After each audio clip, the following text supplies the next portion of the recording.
तो आज मैं आपको एक ऐसी पूर्ण सत्य कहानी सुनाऊंगा जो कि गुरुवार की व्रत की है। यह कहानी बहुत ही ज्यादा प्रचलित एवं रोचक भरी है, तो कृपा करके कहानी को पूरा देखें क्योंकि यह एक आध्यात्मिक एवं पौराणिक कहानी है। तो कृपा करके चैनल सब्सक्राइब करने का कष्ट करें। धन्यवाद। तो सुनिए। प्राचीन समय की बात है। किसी राज्य में एक बड़ा प्रतापी तथा दानी राजा राज्य करता था। वह प्रत्येक गुरुवार को व्रत रखता एवं भूखे और गरीबों को दान देकर पुण्य प्राप्त करता था, परंतु यह बात उसकी रानी को अच्छा नहीं लगता था। वह न तो व्रत करती थी और न ही किसी को एक भी पैसा दान में देती थी, और राजा को भी ऐसा करने से मना करती थी। एक समय की बात है, राजा शिकार खेलने को वन को चले गए थे। घर पर रानी और दासी थी। उसी समय गुरु बृहस्पति देव साधु का रूप धारण कर राजा के दरवाजे पर भिक्षा मांगने को आए। साधु ने जब रानी से भिक्षा मांगी तो वह कहने लगी, हे साधु महाराज, मैं इस दान और पुण्य से तंग आ गई हूँ। आप कोई ऐसा उपाय बताएं जिससे कि सारा धन नष्ट हो जाए और मैं आराम से रह सकूं। बृहस्पति देव ने कहा, हे देवी, तुम बड़ी विचित्र हो। संतान और धन से कोई दुखी होता है। अगर अधिक धन है तो इसे शुभ कार्यों में लगाओ, कुंवारी कन्याओं का विवाह कराओ, विद्यालय और बाग बगीचे का निर्माण कराओ, जिससे तुम्हारे दोनों लोग सुधरें। परंतु साधु की इन बातों से रानी को खुशी नहीं हुई। उसने कहा, मुझे ऐसे धन की आवश्यकता नहीं है जिसे मैं दान दूं और जिसे संभालने में मेरा सारा समय नष्ट हो जाए। तब साधु ने कहा, यदि तुम्हारी ऐसी इच्छा है तो मैं जैसा तुम्हें बताता हूँ तुम वैसा ही करना। बृहस्पतिवार के दिन तुम घर को गोबर से लीपना, अपने केशों को पीली मिट्टी से धोना, केशों को धोते समय स्नान करना, राजा से हजामत बनाने को कहना, भोजन में मांस मदिरा खाना, कपड़ा धोबी के यहाँ धुलने डालना। इस प्रकार 7 बृहस्पतिवार करने से तुम्हारा समस्त धन नष्ट हो जाएगा। इतना कहकर साधु रूपी बृहस्पति देव अंतर्ध्यान हो गए। साधु के कहे अनुसार करते हुए रानी को केवल 3 बृहस्पतिवार ही बीते थे कि उसकी समस्त धन संपत्ति नष्ट हो गई। भोजन के लिए राजा का परिवार तरसने लगा। तब एक दिन राजा रानी से बोला, हे रानी, तुम यहीं रहो, मैं दूसरे देश को जाता हूँ क्योंकि यहाँ पर सभी लोग मुझे जानते हैं। इसलिए मैं कोई छोटा कार्य नहीं कर सकता। ऐसा कहकर राजा परदेश चला गया। वहां वह जंगल से लकड़ी काटकर लाता और शहर में बेचता। इस तरह वह अपना जीवन व्यतीत करने लगा। इधर राजा के परदेश जाते ही रानी और दासी दुखी रहने लगी। एक बार जब रानी और दासी को 7 दिन तक बिना भोजन के रहना पड़ा तो रानी ने अपनी दासी से कहा, हे दासी, पास ही के नगर में मेरी बहन रहती है। वह बड़ी धनवान है। तू उसके पास जा और कुछ ले आ ताकि थोड़ा बहुत गुजर बसर हो जाए। दासी रानी के बहन के पास गई। उस दिन बृहस्पतिवार था और रानी की बहन उस समय बृहस्पतिवार व्रत की कथा सुन रही थी। दासी ने रानी की बहन को अपनी रानी का संदेश दिया, लेकिन रानी की बड़ी बहन ने कोई उत्तर नहीं दिया। जब दासी को रानी की बहन से कोई उत्तर नहीं मिला तो वह बहुत दुखी हुई और उसे क्रोध भी आया। दासी ने वापस आकर रानी को सारी बात बता दी। सुनकर रानी ने अपने भाग्य को कोसा। उधर रानी की बहन ने सोचा कि मेरी बहन की दासी आई थी, परंतु मैं उससे नहीं बोली, इससे वह बहुत दुखी हुई होगी। कथा सुनकर और पूजन समाप्त कर वह अपनी बहन के घर आई और कहने लगी, हे बहन, मैं बृहस्पतिवार का व्रत कर रही थी। तुम्हारी दासी मेरे घर आई थी, परंतु जब तक कथा होती है तब तक न तो उठते हैं और न ही बोलते हैं, इसलिए मैं नहीं बोली। कहो दासी क्यों गई थी? रानी बोली, बहन तुमसे क्या छिपाऊं, हमारे घर में खाने तक को अनाज नहीं था। ऐसा कहते कहते रानी की आंखें भर आई। उसने दासी समेत पिछले 7 दिनों से भूखे रहने तक की बात अपनी बहन को विस्तार पूर्वक सुना दी। रानी की बहन बोली, देखो बहन, भगवान बृहस्पति देव सबकी मनोकामना को पूर्ण करते हैं। देखो शायद तुम्हारे घर में अनाज रखा हो। पहले तो रानी को विश्वास नहीं हुआ, पर बहन के आग्रह करने पर उसने अपनी दासी को अंदर भेजा तो उसे सचमुच अनाज से भरा एक घड़ा मिल गया। यह देखकर दासी को बड़ी हैरानी हुई। दासी रानी से कहने लगी, हे रानी, जब हमको भोजन नहीं मिलता तो हम व्रत ही तो करते हैं, इसलिए क्यों न इनसे व्रत और कथा की विधि पूछ ली जाए, ताकि हम भी व्रत कर सके। तब रानी ने अपनी बहन से बृहस्पतिवार व्रत के बारे में पूछा। उसकी बहन ने बताया, बृहस्पतिवार के व्रत में चने की दाल और मुनक्का से विष्णु भगवान का केले की जड़ में पूजन करें तथा दीपक जलाएं। व्रत कथा सुने और पीला भोजन ही करे, इससे बृहस्पति देव प्रसन्न होते हैं। व्रत और पूजन विधि बतलाकर रानी की बहन अपने घर को लौट गई। 7वें रोज बाद जब गुरुवार आया तो रानी और दासी ने निश्चयानुसार व्रत रखा। घुड़साल में जाकर चना और गुड़ बीन लाई और फिर उसकी दाल से केले की जड़ तथा विष्णु भगवान का पूजन किया। अब पीला भोजन कहाँ से आए, इस बात को लेकर दोनों बहुत दुखी थे। चूंकि उन्होंने व्रत रखा था इसलिए गुरुदेव उन पर प्रसन्न थे, इसलिए वे एक साधारण व्यक्ति का रूप धारण कर 2 थालों में सुंदर पीला भोजन दासी को दे गए। भोजन पाकर दासी प्रसन्न हुई और फिर रानी के साथ मिलकर भोजन ग्रहण किया। उसके बाद वे सभी गुरुवार को व्रत और पूजन करने लगी। बृहस्पति भगवान की कृपा से उनके पास फिर से धन संपत्ति हो गया। परंतु रानी फिर से पहले की तरह आलस्य करने लगी। तब दासी बोली, देखो रानी, तुम पहले भी इस प्रकार आलस्य करती थी, तुम्हें धन रखने में कष्ट होता था, इस कारण सभी धन नष्ट हो गया, और अब जब भगवान गुरुदेव की कृपा से धन मिला है तो तुम्हें फिर से आलस्य होता है। बड़ी मुसीबतों के बाद हमने यह धन पाया है, इसलिए हमें दान पुण्य करना चाहिए, भूखे मनुष्यों को भोजन कराना चाहिए और धन को शुभ कार्यों में खर्च करना चाहिए, जिससे तुम्हारे कुल का यश बढ़ेगा, स्वर्ग की प्राप्ति हो और पितर प्रसन्न हो। दासी की बात मानकर रानी अपना धन शुभ कार्यों में खर्च करने लगी, जिससे पूरे नगर में उसका यश फैलने लगा। एक दिन रानी और दासी आपस में विचार करने लगी कि ना जाने राजा किस दिशा में होंगे, उनकी कोई खोज खबर नहीं है। गुरु भगवान से उन्होंने प्रार्थना की और भगवान ने रात्रि में राजा के स्वप्न में कहा, हे राजा, उठ, तेरी और तुझको याद कर रही है, अब तो अपने देश को लौट जा। राजा प्रातः काल उठकर जंगल से लकड़ियां काट कर लाने के लिए जंगल की ओर चल पड़ा। जंगल से गुजरते ही वह सोचने लगा, रानी की गलती से उसे कितने दुख भोगने पड़ रहे हैं। राजपाट छोड़कर उसे जंगल में जाकर रहना पड़ा। जंगल से लकड़ियां काटकर उसे बेचकर गुजारा करना पड़ रहा है।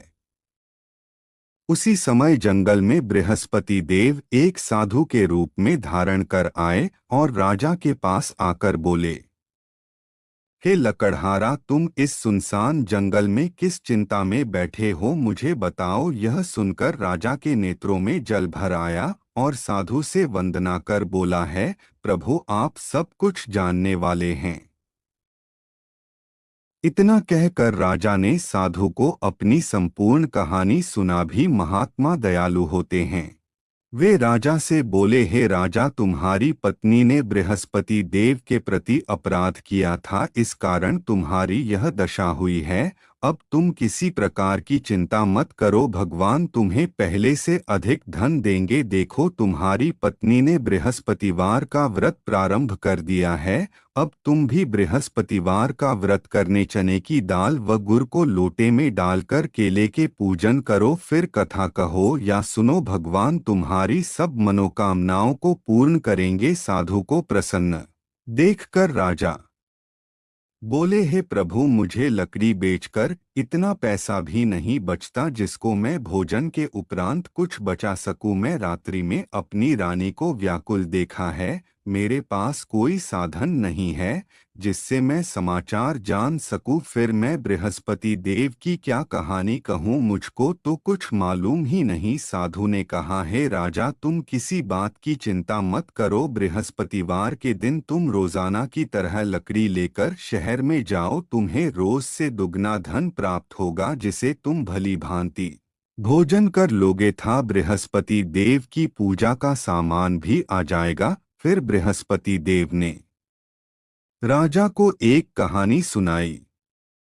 एक गांव में एक ब्राह्मण था जो बहुत ज्यादा गरीब था। उसके कोई संतान नहीं थे। वह रोज पूजा पाठ करता, परंतु उसकी पत्नी कोई पूजा पाठ नहीं करती। सुबह उठ के पहले भोजन करती, फिर कोई दूसरा काम करती थी। इस बात से वह ब्राह्मण बहुत दुखी रहता था। वह पत्नी को रोज समझाते, परंतु उसका कोई परिणाम नहीं निकलता था। भगवान के कृपा से ब्राह्मण को स्त्री कन्या उत्पन्न हुआ। वह कन्या अपने पिता के घर में बड़ी होने लगी। वह बालिका प्रातः स्नान करके भगवान विष्णु का पूजा पाठ करती। वह बचपन से ही बृहस्पतिवार का व्रत भी करने लगी। पूजा पाठ समाप्त कर स्कूल जाती तो अपनी मुट्ठी में जौ भरकर ले जाती और पाठशाला जाते मार्ग में गिरा देती। वही जौ स्वर्ण के हो जाते तो लौटाते समय उसको बीन कर घर ले आती। एक दिन वह बालिका सूप में उन सोने के जौ को फटक के साफ कर रही थी। तभी उसकी माँ ने देख लिया और कहा, हे बेटी, सोने के जौ को फटकने के लिए सोने का सूप होना चाहिए। दूसरे दिन गुरुवार था। इस कन्या ने व्रत रखा और बृहस्पति देव से प्रार्थना करके कहा, हे प्रभु, यदि मैंने सच्चे मन से आपकी पूजा की हो तो मुझे सोने का सूप दे दो। बृहस्पति देव ने उसकी प्रार्थना स्वीकार कर ली। रोज की तरह हुआ। कन्या जौ फैलाती हुई स्कूल चली गई। स्कूल से लौटकर जब वह जौ बिन रही थी, बृहस्पति देव के कृपा से उसे सोने का सूप मिला। उसे वह घर ले आई और उससे जौ साफ करने लगी, परंतु उसकी माँ का वही ढंग रहा। एक दिन की बात है, वह कन्या उस सोने के सूप में जो साफ कर रही थी, उस समय उस नगर का राजकुमार वहां से होकर निकला। उस कन्या के रूप और सोने के सूप में जौ साफ करते देखकर वह उस कन्या पर मोहित हो गया। राजमहल आकर वह भोजन तथा जल त्याग कर उदास होकर लेट गया। राजा को जब यह बात पता चला कि राजकुमार द्वारा जल तथा भोजन त्याग कर उदास लेटे हैं, तो वह अपने मंत्री के साथ राजकुमार के पास पहुँचे और बोले, हे बेटा, तुम्हें किस प्रकार का कष्ट है? किसी ने अपमान किया है अथवा कोई और कारण है? मुझे बताओ, मैं वही करूँगा जिसे तुम्हें प्रसन्नता हो। राजकुमार ने अपने पिता की बात को सुना और बोला, मुझे आपकी कृपा से कोई बात का दुख नहीं है। किसी ने मेरा अपमान नहीं किया, परंतु मैं उसे लड़की के साथ विवाह करना चाहता हूँ जो सोने के सूप में जौ साफ कर रही थी। यह सुन राजा आश्चर्य में पड़ गया और बोला, हे बेटा, ऐसी लड़की का पता तुम ही लगाओ, मैं उसके साथ तुम्हारा विवाह अवश्य करूंगा। राजकुमार ने राजा को उस लड़की के घर का पता बताया। मंत्री उसे लड़की के घर गया और राजा का आदेश ब्राह्मण को सुनाया। कुछ ही समय बाद ब्राह्मण की कन्या का विवाह राजकुमार के साथ संपन्न हुआ। कन्या को घर से जाते ही उसे ब्राह्मण के घर में पहले की भांति गरीबी का निवास हो गया। अब भोजन के लिए अन्य भी बड़ी मुश्किल से मिलता था। एक दिन दुहखी होकर ब्राह्मण अपनी पुत्री से मिलने गया। बेटी अपने पिता की दुहक की अवस्था को देखा और माँ का समाचार पूछा। ब्राह्मण ने सभी हाल कहा। कन्या ने पिता को बहुत सा धन देकर विदा कर दिया। इस तरह ब्राह्मण का कुछ समय सुखपूर्वक व्यतीत हुआ, लेकिन कुछ दिन बाद फिर वही हाल हो गया। कन्या फिर से अपनी पुत्री के पास गया और सभी हाल कहा तो पुत्री बोली, हे पिताजी, आप माताजी को यहाँ ले आओ, मैं यह विधि बता दूंगी जिससे गरीबी दूर हो जाएगी। ब्राह्मण देवता अपनी स्त्री को साथ लेकर अपनी पुत्री के पास राजमहल पहुँचे तो पुत्री अपनी माँ को समझाने लगी, माँ तुम प्रातः काल उठकर प्रथम स्नान आदि करके विष्णु भगवान का पूजन करो तो सब दरिद्रता दूर हो जाएगी। परंतु उसकी माँ ने उसकी एक बात नहीं मानी। वह प्रातः काल उठकर अपनी पुत्री का जूठन खा लेती थी। एक दिन पुत्री को बहुत गुस्सा आया। उसने एक कोठरी से सारा सामान निकालकर अपनी माँ को उसमें बंद कर दिया और सुबह उठकर अपनी माँ को बाहर निकालकर स्नानादि कराकर पूजा पाठ कराई तो उसकी माँ की बुद्धि ठीक हो गई। उसके बाद वह प्रत्येक बृहस्पतिवार को व्रत रखने लगी। इस व्रत के प्रभाव से उसकी माँ भी बहुत धनवान हो गई। समय के साथ साथ अंत में बृहस्पति देवता के प्रभाव से स्वर्ग को गई। वह ब्राह्मण भी सुखपूर्वक इस लोक का सुख भोग कर स्वर्ग को प्राप्त हुआ।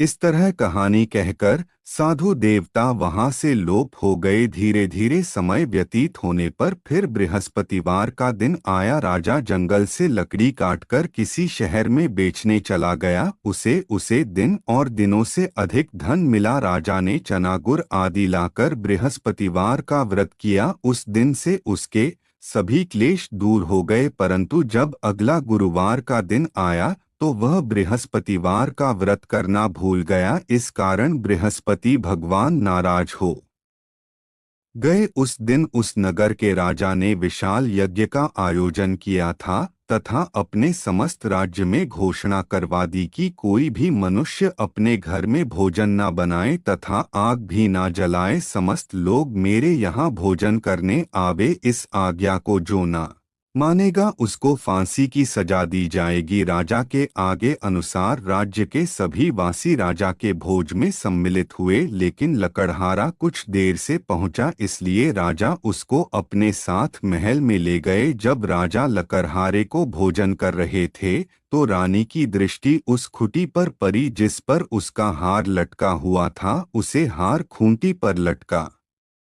दिखाई नहीं दिया। रानी को निश्चय हो गया कि मेरा हार इस लकड़हारे ने चुरा लिया है। उसी समय सैनिक बुलवाकर उसको जेल में डलवा दिया। जब लकड़हारा जेल खाने में गया तो बहुत दुखी होकर विचार करने लगा कि ना जाने कौन से पूर्व जन्म के कर्म से मुझे यह दुख प्राप्त हुआ है, और उसी साधु को याद करने लगा जो जंगल में मिला था। तत्काल बृहस्पति देव साधु के रूप में प्रकट हो गए और उसकी दशा को देखकर कहने लगे, अरे मूर्ख, तूने बृहस्पति देवता की कथा नहीं कही, इसी कारण तुझे दुख प्राप्त हुआ है।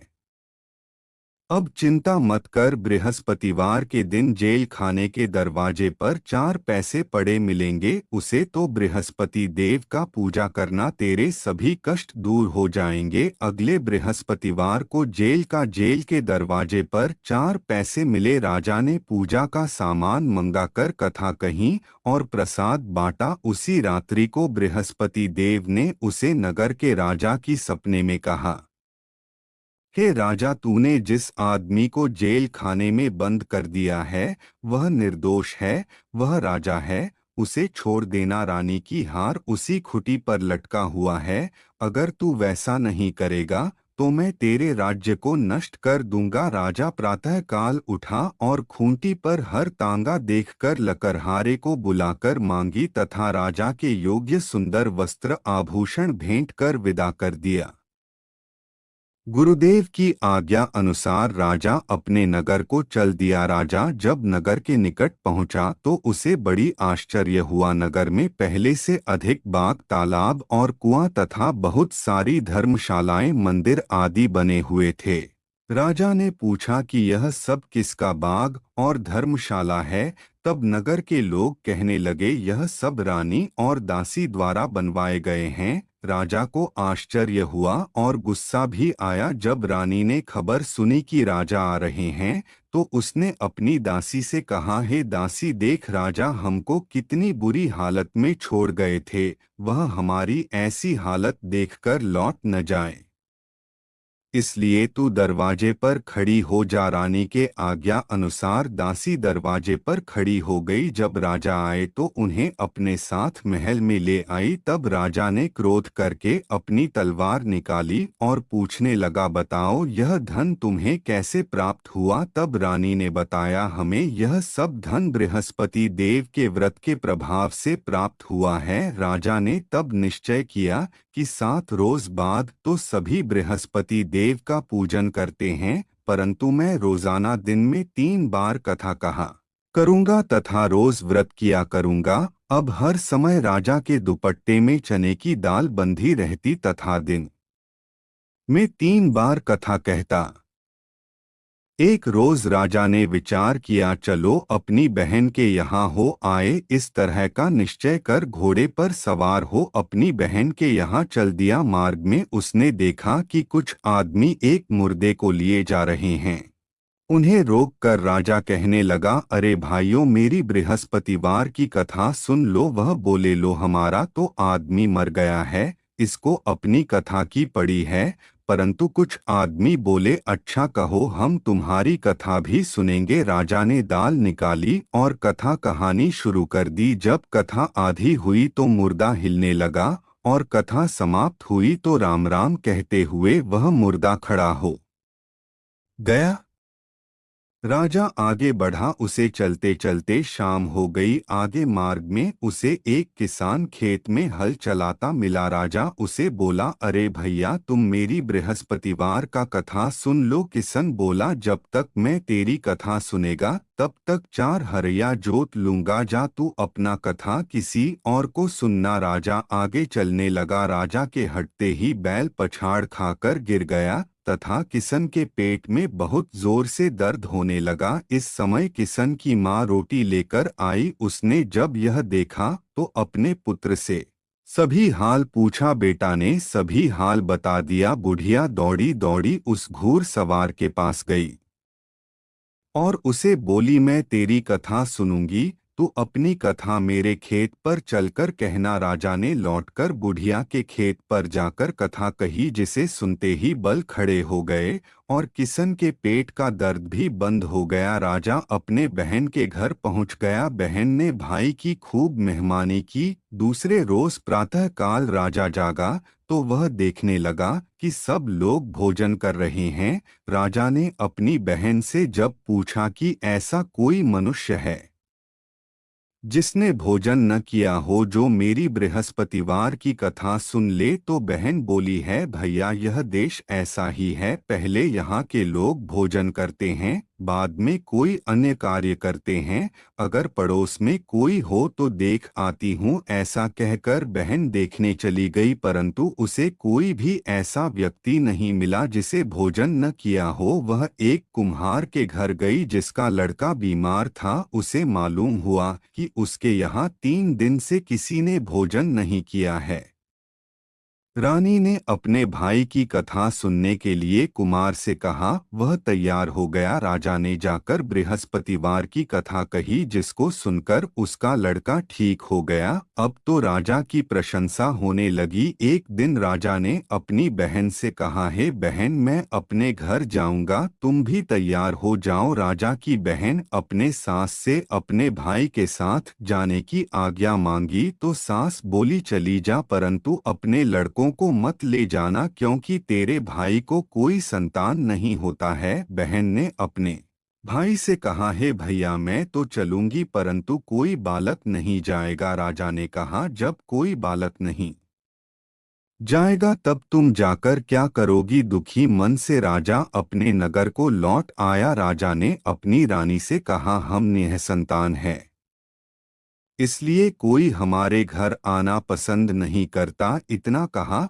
वह बिना भोजन आदि किए बिस्तर पर लेट गया। उसी रात बृहस्पति देव ने राजा के स्वप्न में कहा, हे राजा उठ, सभी सो त्याग दे, तेरी रानी गर्भवती है। राजा को यह जानकर बड़ी खुशी हुई। 9वें महीने के गर्भ से एक सुंदर पुत्र पैदा हुआ। जब राजा की बहन ने यह शुभ समाचार सुना तो वह बहुत खुश हुई तथा बधाई लेकर अपने भाई के यहाँ आई। तभी रानी ने कहा, घोड़ा चढ़कर नहीं आई, गधा चढ़ी आई। तब राजा की बहन बोली, भाई मैं इस प्रकार नहीं कहती तो तुम्हें औलाद कैसे मिलती। बृहस्पति देव ऐसे ही है, जिसके मन में जो कामनाएं रहती है सभी को पूर्ण करते हैं। जो सद्भावना पूर्वक बृहस्पतिवार का व्रत करता है एवं पढ़ता है, अर्थव सुनता है और दूसरों को सुनाता है, उसकी सभी मनोकामना पूर्ण करते हैं। बृहस्पति देव उसकी सदैव रक्षा करते हैं। जो संसार में सद्भावना व सच्चे हृदय से बृहस्पति देव का पूजन करते हैं, उसकी सभी मनोकामनाएं उसी प्रकार पूर्ण होती है जैसे राजा और रानी ने बृहस्पति देव की कथा की गुणगान किया, जिससे उनकी सभी इच्छाएं बृहस्पति देव ने पूर्ण की। मनुष्य को हृदय से उनका मनन करते हुए जयकार करना चाहिए। ऐसी ही अच्छी कहानी देखने के लिए हमारे चैनल को सब्सक्राइब करें तथा बेल आइकन को दबाएं ताकि नई कहानी आप तक सबसे पहले पहुंचे। धन्यवाद।